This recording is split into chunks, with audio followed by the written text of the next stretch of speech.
I was sitting in the armchair in the living room, the same as always, looking out the window as if waiting for something to happen, even though I knew nothing had happened for years. The house was too quiet, and that silence was already part of me, like an old habit that no one questions. My children said that I liked it that way, alone, quiet, without confusion. Perhaps it would be easier to believe this than to admit that no one was coming anymore. I spent my days repeating small routines, convinced that to grow old was to accept invisibility with dignity. It was at that moment, just when I thought that this would be just another day like the others, that the phone rang. And, without knowing it, everything began to crumble there. The phone almost never rang. When it played, it was deception or some automatic recording offering things that I didn't need and didn't want. So when I heard the insistent sound echoing through the room, I felt a strange tightness in my chest. I walked slowly to the small table, as if each step could delay what was about to happen. I answered with a cautious voice, already prepared to hang up quickly. On the other side, a man introduced himself too formally for that time of the morning, said his name, then said something that made my hands start shaking. He was my late husband's lawyer,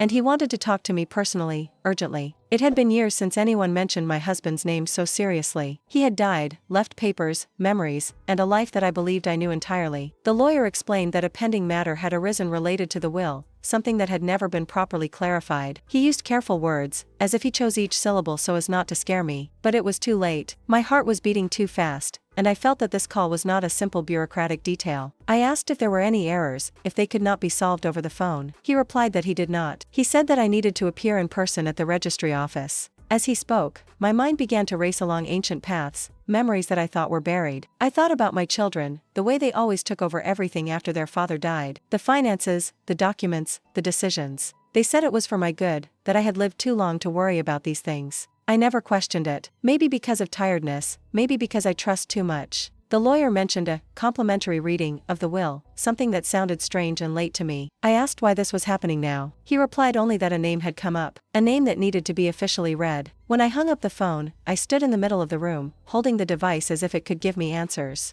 A name, that was all he had said. A name that was not there before. I looked around the house, at the old furniture, the photos on the walls, the objects that have survived time and changes. Everything looked the same, but I was no longer the same as minutes ago. For the first time in many years, I felt afraid of the past. Not of the future, but of what I believed was already resolved. Something was hidden from me, and that connection had just opened a dangerous crack. I took my bag, even though I didn't know exactly what I was going to do with it. It was an old reflex, as if preparing to leave would give me some control of the situation. I sat back in the armchair and stared at the phone, waiting for it to ring again. Perhaps with an apology, perhaps saying that it was all a mistake, but he remained mute. I thought about calling my children, telling them about the call, asking for explanations. But something inside me hesitated. An uncomfortable feeling, almost a suspicion, made me put the phone away without dialing any number. For the first time, I thought maybe they already knew. This idea bothered me deeply. My children always seemed so sure of everything, so sure of what was best for me. They never showed surprise when it came to their father's past. Everything was treated as a closed matter. I remembered interrupted conversations, questions I asked that never had complete answers.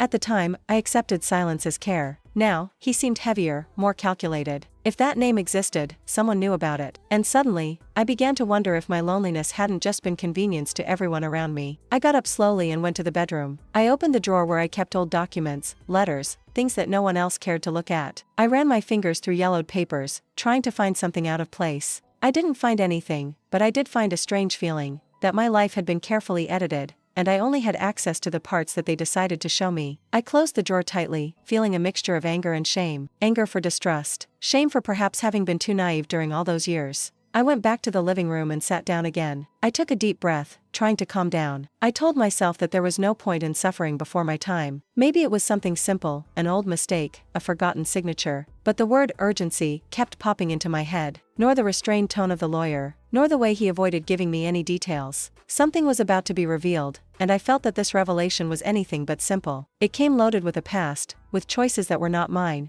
and with a truth that someone tried to keep away from me. That day, for the first time in a long time, I didn't turn on the television to keep company. I didn't prepare lunch at the usual time. I stood there, silently, staring at the wall, trying to prepare myself for what was to come. I didn't know it yet, but that call had broken the routine that kept me asleep. Something was wrong, profoundly wrong, and I would have to get out of the comfortable place of ignorance. Without knowing exactly how, I felt like I was about to discover that I didn't live alone by chance. and that the truth, when it came, would not ask permission to enter. Before continuing, if you like real stories, full of family secrets, betrayals and emotional twists, subscribe to the channel. Here, no truth is hidden forever. The next morning came like any other, but my heart was agitated, restless. When the alarm clock rang, routine pulled me back to reality, but I couldn't focus on the simple things I had before. My children had never given me the chance to be more than the mother, the grandmother, the woman who was there to give support, but never to question. I, who had always accepted the role of invisible, now found myself on the verge of a revelation that I didn't know if I wanted to hear. The feeling of being pushed into an emotional abyss was too strong, and I didn't know if I could bear it. The first thing I did was look at myself in the mirror. I didn't see the same woman as yesterday anymore. I was different, and what awaited me seemed to be a version of me that I never imagined existed. That change made me think of the time I was with my husband. For so many years, he was the center of my life. I remember the first decades, when everything seemed so simple and happy. We were a couple, or at least I believed that. The image of a man dedicated to his family has always been engraved in my mind. Over the years, he became more and more distant, but I was so busy with his children and grandchildren that I didn't notice that he was withdrawing not only physically, but emotionally. Now, looking back, I wonder if this has always been the case, if maybe I was being carried away by a long-standing lie. What did I actually know about him? And what did others know and didn't tell me? The doubt was painful and overwhelming. I asked my children that morning to accompany me to the registry office, but they were both busy. The daughter told me that she was with her husband and children, and the son told me that he had a work meeting. I could have insisted, but I knew that, deep down, they were avoiding the situation. Perhaps it was not a simple reading of a will, as they had told me, and they knew it. The most curious thing is that, before I realized it, I realized that I no longer needed permission to go alone. I had been underestimated for so many years that I suddenly had the feeling that control of my life belonged to me again. I went to the registry office alone, which was already a small act of silent rebellion. Something inside me had changed, and that gave me courage. I arrived at the registry office and, even before entering, the cold and formal atmosphere already made me feel like I was in a courtroom. When the lawyer called me into the room, he seemed to be waiting for something. He treated me with excessive politeness, as if he knew that my heart was already racing, expecting the worst. I looked around and realized that the room was empty, without the children or anyone else in the family. The lawyer went straight to the point, bluntly. He mentioned the name of the woman who was in the will and asked me to look at the documents. The name didn't mean anything to me. He was strange, as if he was not part of my reality. I couldn't understand how this could have gone unnoticed for so long. I should be shocked, but something told me that, deep down,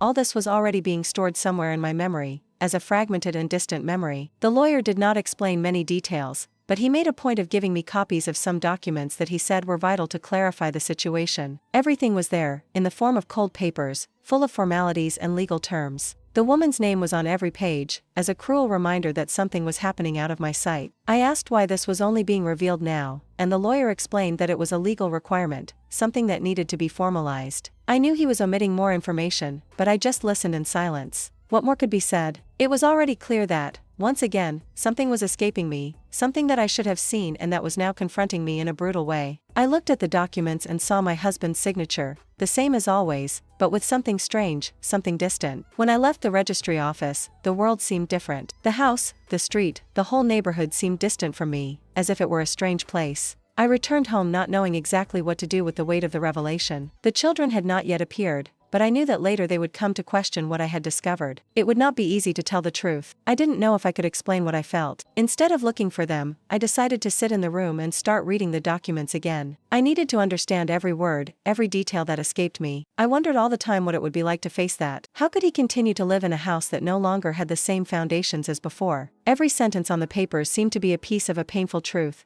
and the more I read, the more my mind refused to accept what was being said. Suddenly, I realized that something was preventing me from moving forward with the reading. I looked at the papers once more and saw that my husband's signature was dated at a time when he had moved away from home. It hit me like a punch in the stomach. During those years, he never left without a plausible explanation. I remembered times when he said he was busy, working, traveling, and I believed him. I thought he was just doing what needed to be done to ensure the well-being of the family. Now, I was beginning to see what was behind every excuse he gave me. He was, in fact, building another life while I was silent, accepting what he imposed on me. The anger began to grow, and I felt the bitter taste of betrayal, something I never thought I would have to face again. My children, who had always seemed so united and concerned about my well-being, were now being more distant than ever. I realized that they already knew everything. There was a pact of silence, a silent complicity that could not be ignored. The feeling of betrayal was even more intense because I knew they were more involved than I imagined. They had always said they were protecting me, but now it seemed like they were just trying to keep the peace at the expense of my truth. The weight of this realization crushed me, and for a moment, I saw myself again as the fragile and voiceless woman. But that feeling didn't last long. I didn't want to be the victim anymore, the mother who accepts anything. Something inside me was transforming, a silent rage that propelled me forward. Gradually, I began to search for the answers I was never able to ask for. During the night, when the house became quiet and the sounds of the outside world dissipated,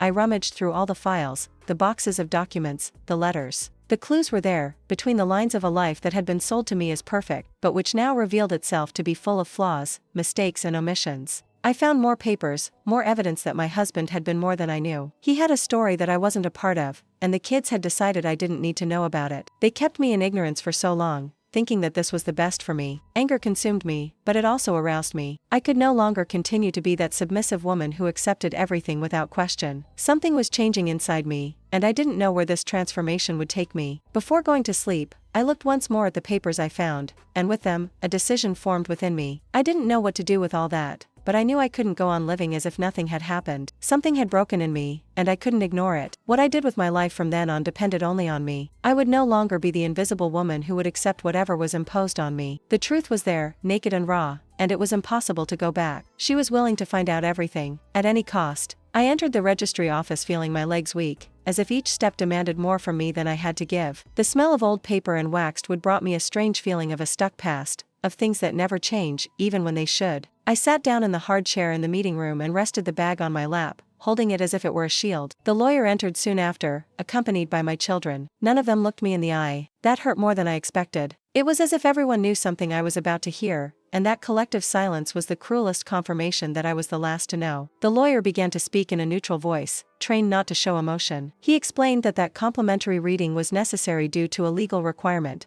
that certain items of the will had not been formalized correctly in the past. I could barely keep up with the words. I watched my children sideways, trying to find any sign of surprise, any expression of indignation that matched my confusion. I didn't find anything. They remained motionless, tense, like actors waiting for the final cue. It was then that the lawyer cleared his throat, adjusted his glasses and said that he would read the pending passage. My heart started beating so hard I thought everyone could hear it. When the name was pronounced, time seemed to stop. I didn't recognize those syllables, that last name. She wasn't someone in the family, she wasn't a friend, she wasn't a distant relative. It was a completely strange name, said with the same naturalness with which one reads any item on a list. I felt the blood disappear from my face. My first reaction was to think that it was a mistake, an absurd confusion that would be corrected in seconds. I immediately looked at my children, hoping that they would react, that they would interrupt, that they would say that it didn't make sense. But they remained silent. A heavy, complicit silence, which answered everything I still didn't have the courage to ask. I raised my hand, almost without realizing it, and asked the lawyer to repeat the name. My voice came out low, shaky, as if it wasn't mine. He repeated, with the same professional calmness, and explained that person was officially listed as the beneficiary of part of my husband's assets. I felt a tightness in my chest, a mixture of shame and disbelief. I asked who that woman was. He hesitated for a second that told me more than any words, and replied that he could not provide personal details without authorization, but that the documents were clear. My husband had consciously made that choice. It was at that moment that I realized something even more painful than the unknown name. My kids weren't confused. They didn't ask questions. They showed no indignation. They knew. That certainty pierced me like a blade. I remembered all the times I trusted them blindly, accepted vague explanations, left important decisions in their hands. Now, sitting there, I understood that this silence was not a surprise, it was staging. My stomach turned, and for a moment I thought I was going to faint. It was not just a marital betrayal that was being revealed, it was a family betrayal. I then asked how long it had existed. The lawyer replied that the documents dated from many years ago, from a period when my husband was still alive and fully aware of his actions. His every word seemed to dig a deeper hole inside me. I thought about the years when I shared the bed, the table, the dreams with that man. I thought about the nights I waited for him, the excuses I accepted, the absences I preferred not to question. All that now took on a new meaning. It was not carelessness. It was no coincidence. It was a choice. A choice he made again and again, while I believed I was living an honest life. The lawyer continued to explain the legal aspects, but I could no longer hear properly. The sound of his voice turned into a distant noise. My attention was locked on my children's faces. One of them kept his eyes fixed on the table, the other crossed his arms impatiently. None showed remorse. That hurt me deeply. If they had shown pain, I might have found space to understand. But what I saw there was only discomfort that I was present, that I was hearing something that, in their view, should never have reached me. I was the problem in that room. When I was finally able to speak again, I asked why no one had told me before. The silence that followed was deafening. My children looked at each other quickly, as if deciding who was going to speak. One of them said they didn't want to hurt me, that they thought it best to leave the past buried. That sentence hit me violently. They didn't want to hurt me. As if prolonged lying were a form of affection. As if I had no right to the truth about my own life. At that moment, I realized that their love was loaded with control, and that my fragility was always convenient. I left the registry office with the feeling that the ground had been torn out from under my feet. Outside, the sun was shining normally, people were hurrying past, oblivious to what had just happened to me. My children walked a few steps back, talking to each other in a low voice. None of them tried to comfort me, none of them held my arm. That loneliness hurt more than the unknown name in the will. For the first time, I felt that I was completely alone, surrounded by people who always said they were by my side, but who, in practice, never were. That day, something broke for good inside me. It wasn't just my husband's image that shattered, nor just the trust in my children. It was the certainty that I needed to continue accepting everything quietly. As I walked home, with the documents pressed to my chest, I understood that this revelation was only the beginning. A name had been pronounced, yes, but along with it, a whole truth began to emerge. And whether they liked it or not, I was no longer willing to pretend I didn't see. I returned home with the feeling that I no longer recognized any of the rooms. The walls, once silent and familiar, now seemed to carry echoes of conversations that had never happened in front of me. I placed the documents on the kitchen table and stared at them for long minutes, not daring to touch them again. My body was there, but my mind still remained in the registry office, trapped by the sound of that strange name and the rehearsed silence of my children. I was always told that I was too sensitive, that certain things were not for my age.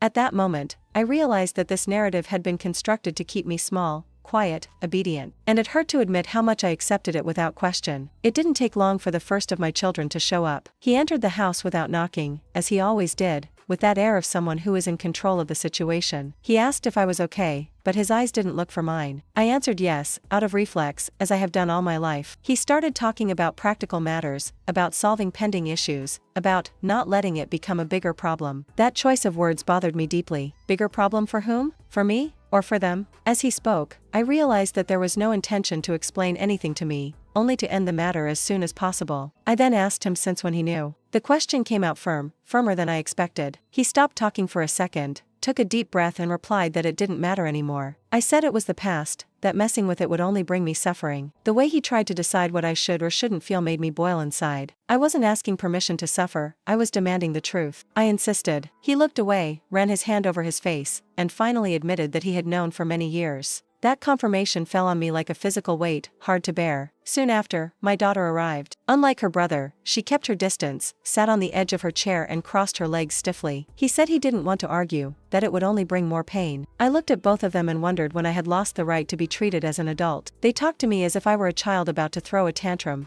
not a woman who had just discovered that she had lived a lie for decades. Her coldness cut me deep. There was no empathy there, just the need to keep everything under control, even if that control was built on my ignorance. I asked why they never told me. The answer came too quickly, too rehearsed. They said it was to protect me, that I couldn't take it, that I would suffer too much. Hearing this awakened in me a dangerous mixture of pain and anger. Suffer too much compared to what? To live wrong?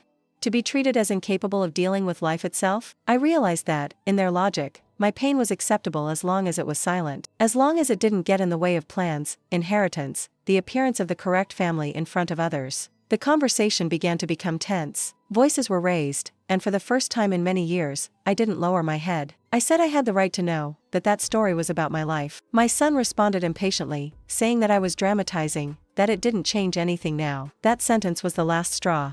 It didn't change anything for them, perhaps. For me, it changed everything. It changed the past, the present, and the way I looked at each memory I had so carefully kept. At a certain point, I noticed that they exchanged quick glances with each other, as if communicating without words. That gave me a chill. It was evident that there was more that I did not yet know. It wasn't just an old betrayal, it wasn't just a name in the will. There were decisions made without me, quiet agreements, maybe even future plans that excluded me completely. For the first time, I felt real fear. Fear of losing more than memories. Fear of losing my home, my autonomy, my voice. The idea that I might be at risk made me alert like never before. When I asked about the documents that had tried to get me to sign weeks before, the mood changed for good. My son got angry, said that I was mixing things up, that it was just financial organization. But I no longer believed in vague explanations. Now, their every word seemed to hide another intention. My daughter tried to soften it, saying that everything would be resolved calmly, that I needed to rest. That attempt to silence me with false care only reinforced my certainty that something very serious was being set up without my consent.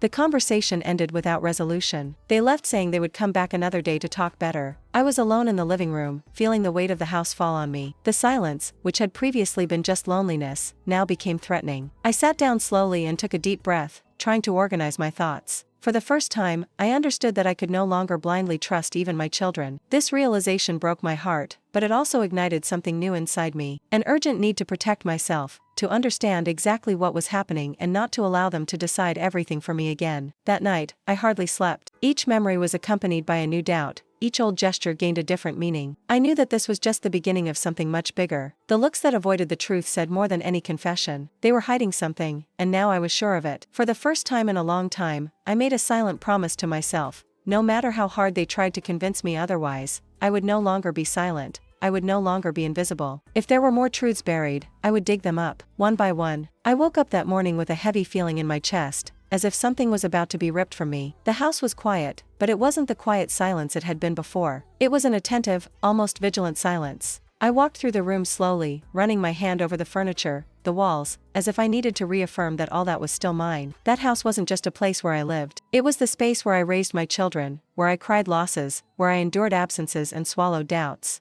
To think that someone could decide her fate without me caused me a deep, almost physical fear. It didn't take long for this fear to take shape. My son appeared again, carrying a folder of documents under his arm. He said he needed to sort out some things and asked me to sit at the table. His tone was too calm, too rehearsed. As he organized the papers, he explained that these were legal adjustments, something common, nothing I should worry about. That sentence, which would have reassured me before, now sounded like a warning. I learned, the hard way, that when someone says not to worry, that's exactly when you should pay attention. He pushed the documents towards me and pointed out where I was supposed to sign. He talked about taxes, maintenance, financial security. Big, difficult words, used as a smokescreen. I took the papers and started reading slowly, with extra attention. I didn't understand all the terms, but something bothered me deeply. There were references to the transfer of management, the future sale of the property, decision-making without my direct authorization. My heart raced. That wasn't just organization. That was the beginning of the loss of control over my own life. I asked what exactly those clauses meant. He sighed, showing impatience, and said that I was complicating something simple. He said that I trusted him, that I always did, and that nothing would really change. That attempt to appeal to my old obedience made me indignant. For the first time, I felt like they were trying to push me out of my own home without telling me it clearly. He said he wouldn't sign anything without fully understanding. His face closed. The cordiality disappeared,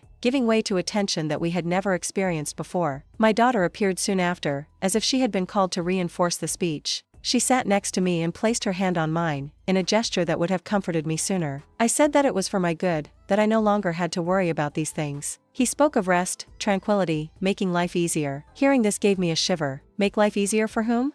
Mine or theirs? For the first time, I saw that care is an attempt to move away from decisions, to become a decorative presence within the story itself. When I mentioned the name of the woman in the will, the mood changed completely. My son got up from his chair, annoyed, and said that I was mixing up subjects. My daughter asked me to calm down, as if I was about to lose control. That hurt me deeply. It wasn't me who was out of my mind. They were the ones who were trying to confuse me, tire me out, make me give up. For the first time, I was clear that this pressure was not accidental. There was a plan that involved silence, bureaucracy and my fragility as justification. Fear took over me in an overwhelming way. Fear of waking up one day and finding out that my house was no longer mine. Fear of being put in a place where I didn't choose to be. Fear of losing my independence without even understanding how it happened. As they spoke, I realized that each decision was being made in layers, little by little, so that I did not realize the dimension of what was happening. And I also realized that, if I remained silent, all that would come to fruition quickly. I took a deep breath and said, in a firm voice, that I would not sign anything that day. The silence that followed was heavy. My son closed the briefcase tightly, clearly annoyed. My daughter tried to argue, saying that I was being difficult, that I just wanted to help. I faced her and replied that help is not imposed, it is offered.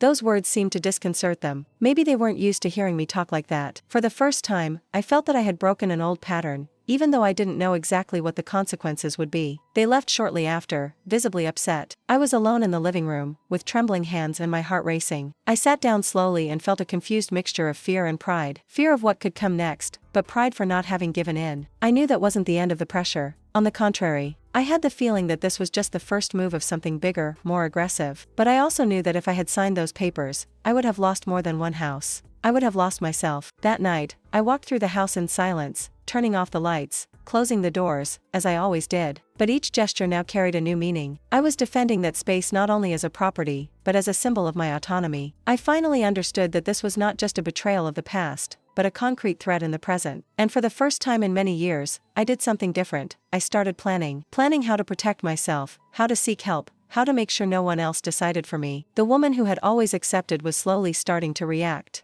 In the days that followed, my children's silence became deafening. No calls, no visits, no messages asking if I was okay. It was as if, by not giving in to the documents, I had broken an invisible agreement. The house became even emptier, and every corner seemed to amplify their absence. I always feared being alone, but that abandonment tasted different. It was not the natural loneliness of the time, it was punishment. A clear attempt to make me feel guilty for having dared to say no. For the first time, I recognized this silence as a form of emotional violence, and it made me cringe. I found myself reliving old conversations, trying to identify when that pattern began. The decisions made by me, then by us, and finally by them alone. I remembered how, little by little, I was removed from the accounts, the choices, the information, always with kind excuses, always with patient smiles. Now, without those voices around, I realized how much I had been shaped to accept.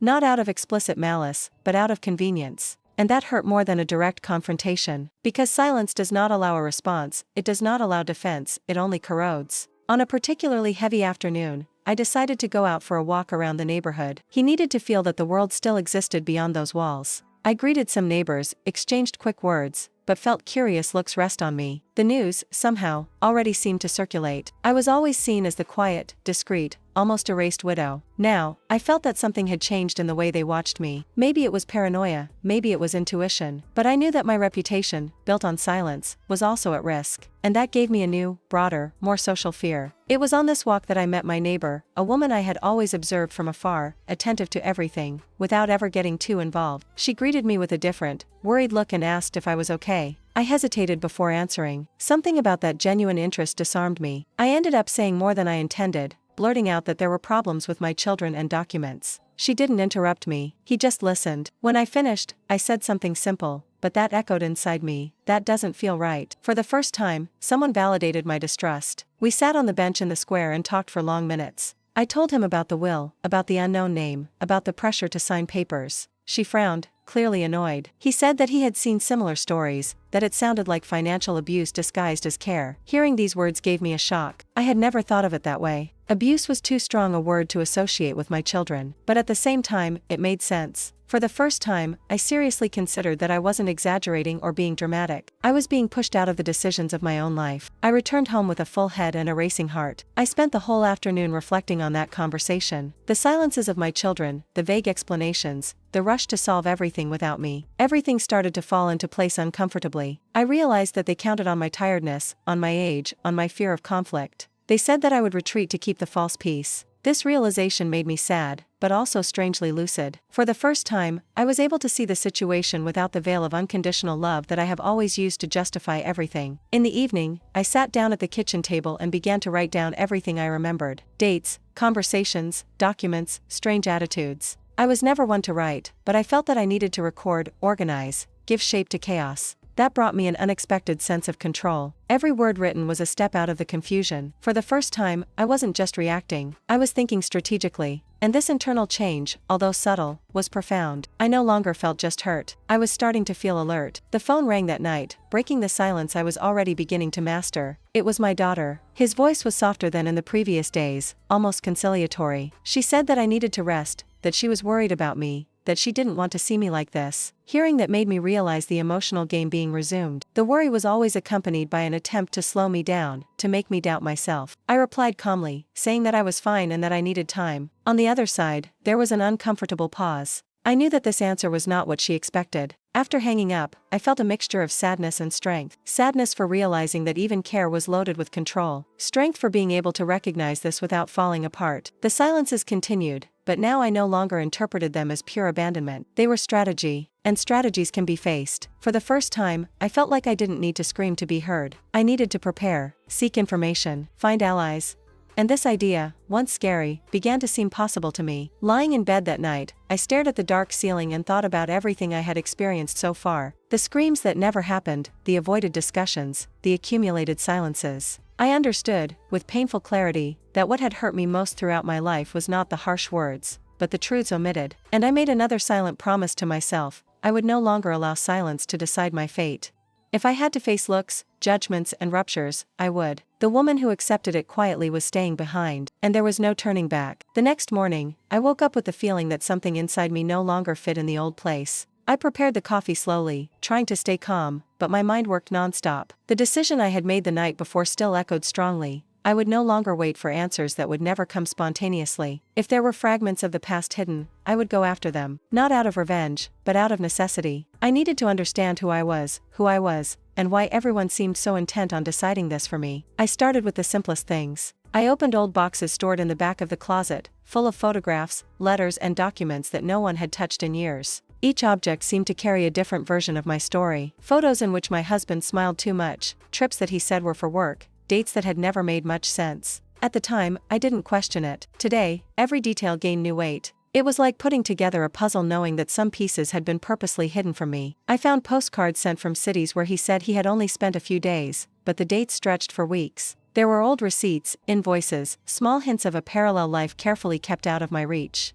I felt a lump in my throat when I realized the effort he had to sustain that lie. It wasn't a mistake, it wasn't a momentary slip, it was a project. And somehow, my children had been included in this project, even if they had pretended otherwise for years. As I separated the papers, I remembered times when I tried to talk to him about my insecurities. He always dodged, changed the subject, said that I was imagining things. At the time, I accepted that version because it was easier to doubt myself than to face the possibility of being right. Now, looking at those fragments scattered on the table, I felt a deep pain at having been led to disbelieve my own intuition. It wasn't just the betrayal that hurt, but the gradual erasure of my perception. Among the papers, I found a letter that I had never seen before. It wasn't long, but it was enough. The tone was intimate, careful, full of veiled promises. There was no full signature, just an abbreviated name, the same name mentioned in the will. My hands began to tremble. That left no room for doubt. The woman was not a detail, it was not an administrative error. She had been a constant part of my husband's life, part recognized, respected, while I remained in the role of the official wife, kept in the dark. I sat at the table and took a deep breath, trying to contain the avalanche of feelings that invaded me. Anger, sadness, humiliation, all mixed together. But underneath it all, there was something new growing: clarity. For the first time, I wasn't just reacting emotionally. I was understanding the logic of betrayal, the structure that sustained it for so many years. And this realization, though painful, gave me a strange sense of strength. Knowing the truth, even late, was still better than continuing to live in the lie. I spent hours organizing everything into piles: what I knew, what I suspected, what I needed to confirm. I realized that I couldn't face it alone for long. It was not enough to know. I needed guidance, someone who could see it with eyes that were less emotionally involved. The memory of the conversation with my neighbor came back strongly. She had talked about financial abuse, about similar situations. For the first time, I seriously considered seeking professional help. The idea scared me, but it also relieved me. In the late afternoon, my children tried to call me. I looked at the phone ringing and felt an old impulse to answer immediately, to appease. But I resisted. I let it play until it stopped. Not out of revenge, but because I needed space to think without interference. I knew that any conversation at that moment would be used to confuse me, to make me doubt again. Silence, this time, was my choice. And this role reversal gave me an unexpected sense of control. At nightfall, I put the most important documents away in a separate folder. I placed her in a safe place, out of reach of any unexpected visitor. That simple gesture symbolized something bigger. I was protecting my story. For the first time, I felt that I was not only reliving the past, but preparing for the future. An uncertain future, yes, but one that would be built on the truth, not on convenient versions created by others. Before going to sleep, I sat up on the bed and stared at my own hands for a few seconds. They were aged, scarred by time, but still firm. I thought of all that they had endured in silence and all that they could still face. That night, I understood something essential. I wasn't weak for trusting. She was alive to finally see. And from that moment on, every fragment of that hidden past would cease to be a weapon against me and become part of my defense. That morning, I woke up with a quiet determination that surprised me. It was not explicit courage, nor absolute confidence, but something firmer than the fear that had been accompanying me. I prepared myself to leave early, even without a clear destination, only with the certainty that I needed to talk to someone who had no interest in keeping me quiet. When I opened the door of the house, I found my neighbor watering the plants in front, as she did almost every day. She looked up, smiled lightly and said my name with a naturalness that disarmed me. Without thinking too much, I accepted the invitation implicit in that simple gesture and approached. We sat on her porch, a small but cozy space full of well-tended plants. The contrast with my silent house caught my attention. There was life, movement, attention to detail. She offered me coffee and didn't ask immediate questions. He just let me talk when I wanted. That respectful wait was the first sign that she was different. I started counting little by little, choosing the words carefully, but I soon realized that I didn't need to measure so much. Things were coming out of me urgently, as if they had finally found a safe place to exist. I told him about the will, about the strange name, about the documents that tried to make me sign. She listened to everything without interruption, with a sharp attention that made me feel truly seen. When I finished, she took a deep breath and said something that no one had said before,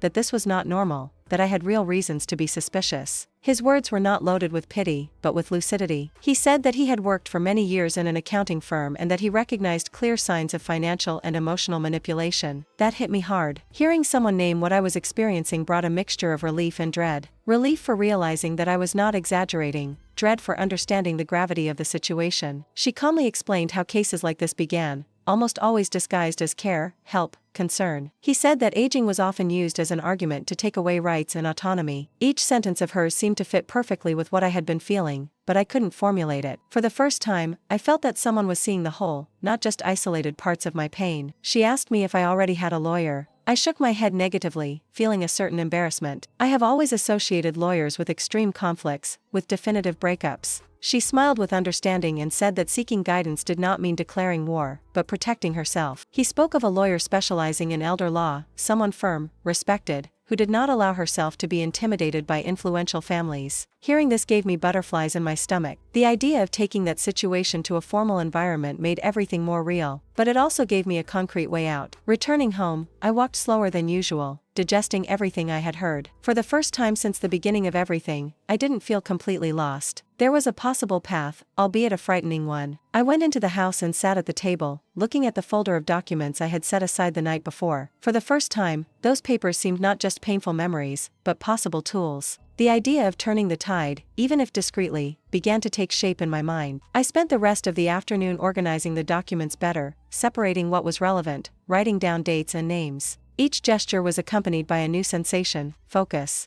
I didn't cry while I was doing this. I didn't let myself be carried away by anger. I was focused on understanding, on structuring. It was as if a part of me, dormant for years, had awakened. The woman who had always avoided conflict was now preparing to face them with strategy, not desperation. This internal change was silent but profound. In the early evening, I received a message from my son asking if I was okay and saying that we could talk, calmly, in the next few days. I read those words with another look. Now I knew that the calm he wanted was control. I didn't respond immediately. Instead, I saved the lawyer's contact indicated by the neighbor on my phone. Just saving that number already made me feel safer. It was a small gesture, almost invisible, but it represented a huge step out of the dependence in which I had lived. I sat in the armchair in the living room and observed the environment around me. The house remained the same, but I didn't. For the first time, I thought about the future without just feeling fear. I thought about the possibility of staying there by choice, not by concession. I thought about recovering not only material goods, but something much more valuable, respect. I understood that this neighbor, who had appeared so simply, had become a turning point, an unexpected ally, who did not need blood ties to act honestly. Before going to sleep, I wrote another page in the notebook I had started days before. I wrote down the lawyer's name, the phone number, and a phrase I didn't want to forget: care is not control. I closed the notebook carefully and felt, for the first time since the lawyer's call, a glimmer of hope. I still didn't have all the answers, nor a guarantee of victory, but now I had something fundamental: support and clarity. And with that, I began to believe that this story would not end with me just being the deceived woman. Maybe, for the first time, I would have the chance to turn the tables on me. I scheduled the meeting with the lawyer for the following week, but the days until then seemed too long. Each hour dragged by, loaded with thoughts that I couldn't turn off. For the first time, I was aware that there was a complete truth being hidden from me, not just loose fragments, but an entire story built behind my back. I walked around the house feeling that each object held a memory contaminated by omissions. I needed to know everything, even if it hurt. There was no more room for soft versions or half-baked explanations. The night before the meeting, my son showed up unannounced. He entered with that worried air that I knew so well, as if he were there for me. He sat at the table and said he wanted to sort things out as a family, away from strangers. That word, strangers, sounded like a threat to me. He spoke in a low, controlled tone, suggesting that I was being influenced, that outsiders didn't understand our dynamics. Hearing this confirmed something I already suspected. They were afraid that the truth would get out of their control. I asked him directly what else I didn't know. He looked away, took a deep breath and tried to change the subject. I insisted. For the first time, I did not accept evasions. It was then that he gave in, not out of regret, but out of exhaustion. He said that the woman in the will was not just an occasional lover. She had been a part of my husband's life for decades. There were trips, financial help, promises. My heart sank. Every word of his was like tearing off a layer of the lie I'd lived for so long. I kept asking, even though I felt the pain spread through my chest. He admitted that my children learned of her existence at a young age. They said that their father made them swear silence, that it didn't change anything. At the time, they accepted. Over time, they normalized. That revelation devastated me more than any other. It wasn't just about protecting the image of the father. It was about deciding, consciously, that I didn't deserve to know, that I was too weak to deal with the truth about my own life. I asked if the woman was still alive. He confirmed. I said that she always knew of my existence, but accepted the situation. It made me feel small in a way I had never felt before. Two women living roles imposed by a man, while he controlled everything. The difference was that she knew, not me. Realizing this made me tremble with anger. It wasn't just betrayal. It was planned humiliation, sustained by years of convenient silence.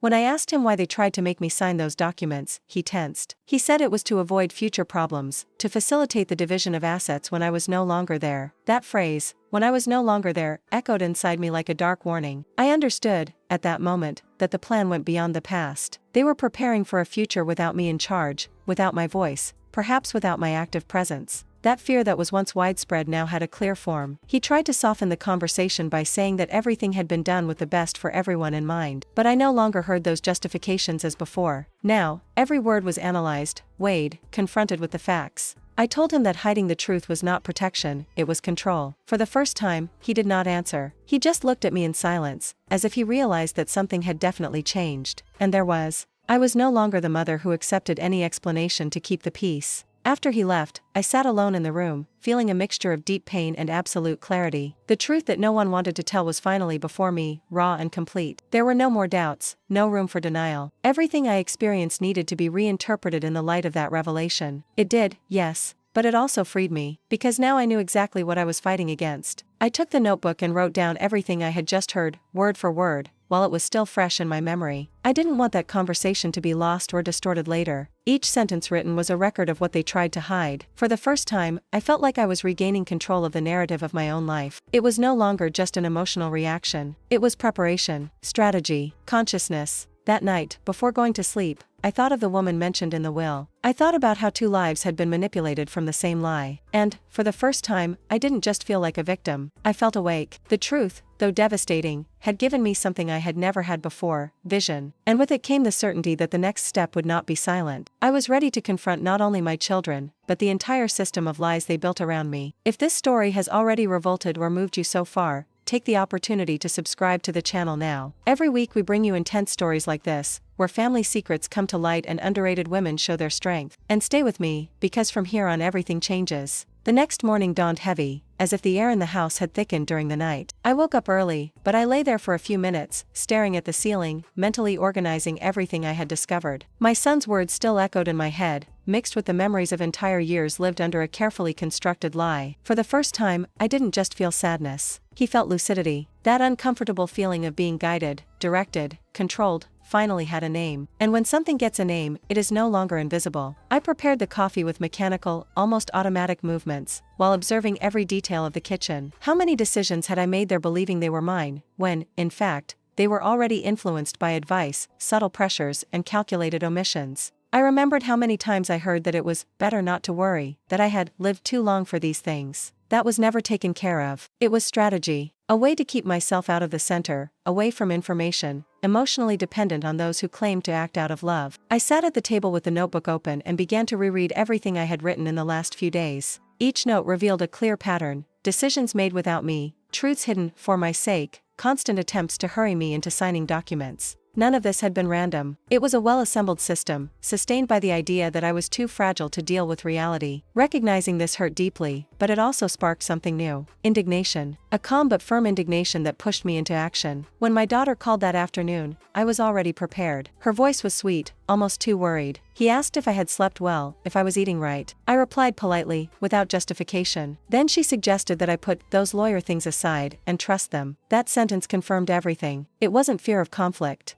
It was fear of losing control of the situation. For the first time, I answered clearly. I said that I needed to understand everything, that I had the right to the truth and that I would not give it up. On the other end of the line, silence settled for a few seconds. When she spoke again, her voice was no longer so soft. He said that I was letting myself be influenced, that it could end the family. That attempt to take responsibility for the possible breakup hit me, but it didn't bring me down. For the first time, I was able to see emotional manipulation clearly. I wasn't the one who was putting the family at risk. The family had been built on lies long before I discovered the truth. I hung up the phone with steady hands, despite my racing heart. I felt a deep sadness, but also a strange sense of relief. I no longer had to pretend I couldn't see. He no longer had to accept empty explanations to preserve a false harmony. I walked through the house and realized that even though everything was in the same place, something essential had changed. I was taking back the command of my own story, even if it meant facing conflicts that I had always avoided. I spent the rest of the day reviewing the documents with extra attention. Now, I didn't just see them as cool roles, but as pieces of a bigger game. Every clause, every technical term, every date had a purpose. And I would no longer be a passive piece in this game. The conversation with the lawyer, scheduled for soon, gained even more importance. I needed someone who would transform that emotional clarity into concrete protection. It wasn't enough to know that they were trying to control me. I needed to prevent them from succeeding. At night, I sat alone in the living room, with the lights low, reflecting on what lay ahead. I knew that facing my children openly would come at a high price. He knew that he could lose relationships, create ruptures that are difficult to repair. But I also knew that remaining silent would have an even greater cost,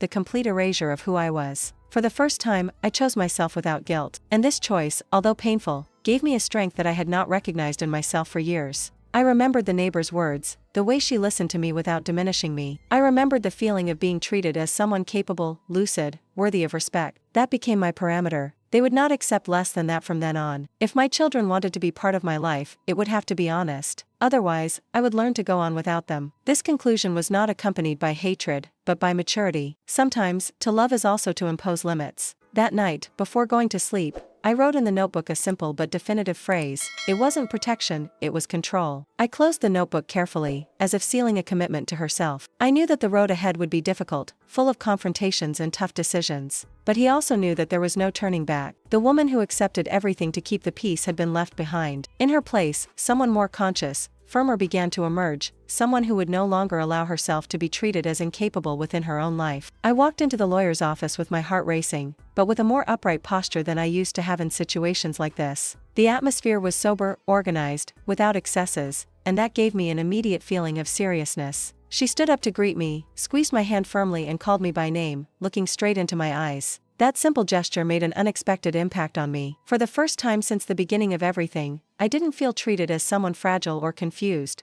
but as an adult woman, conscious, worthy of being heard. We sat down at the table and I began to tell my story from the beginning, without interruptions. I talked about the lawyer's call, the name in the will, the reaction of my children, the documents they tried to get me to sign. As I spoke, she took quick notes, looking up from time to ask me precise questions. These were not questions that put my sanity in doubt, but strategic, objective questions that demonstrated that she was seeing something much bigger than just a family conflict. That gave me the confidence to continue. When I finished, she took a deep breath and said something that deeply marked that meeting. He said that what I described had a name: attempted property abuse and psychological manipulation. Hearing those words was like being shocked. Part of me wanted to reject the idea immediately, but another, more lucid part recognized that everything fit perfectly. She explained that this type of situation was more common than you might think, especially when it involves the elderly and inheritances. And he made it clear, from the beginning, that I was not wrong to be suspicious. She analyzed the documents I took calmly, pointing out dangerous clauses, vague terms, and loopholes that could be used against me. He explained that if I had signed those papers, I would have lost control over the house and my finances in a short time. Hearing this made me shudder. It wasn't an exaggeration, it wasn't paranoia. The risk was real and immediate. For the first time, I felt fear not only emotionally, but legally. And at the same time, I felt relief that I had stopped in time. The lawyer spoke firmly about the next steps. He said that it was essential to document everything, record conversations, save messages, avoid signing anything without prior analysis. He also talked about the possibility of my children trying to get an interdiction in the future, using my age as an argument.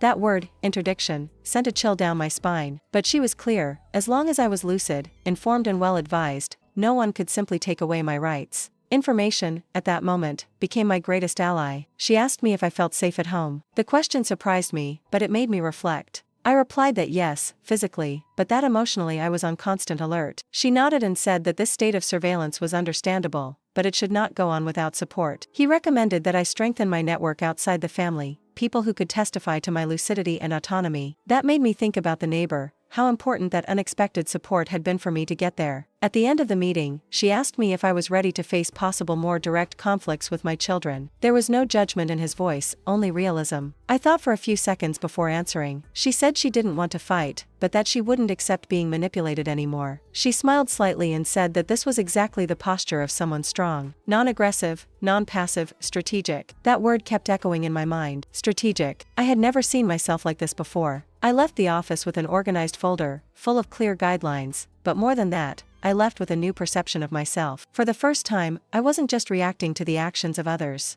I was taking a stand. Every step taken from then on would be conscious. There were no guarantees of easy victory, but there was something much more important: preparation. And preparation completely changes the game. On the way back home, I observed the people on the street with a different look. They all seemed to go about their lives normally, oblivious to the silent battle I was fighting. But inside me, something was profoundly different. I no longer felt cornered. I felt alert, informed, supported. The feeling of being alone, which haunted me so much at first, began to lose strength. I no longer had just intuition. Now I had guidance. That night, when I got home, I put the documents in the safest place I could find and sat in the living room in silence. I thought about everything I had heard, everything that could come my way. I didn't feel panic. I felt responsibility. The responsibility of not allowing anyone to erase my voice again. For the first time, I understood that the tables had turned not because my children had changed, but because I had changed. And this was the most powerful turn of all. From that day on, my routine changed silently but profoundly. On the outside, I was still the same woman as always, shopping at the same market, walking the same streets, greeting the same neighbors.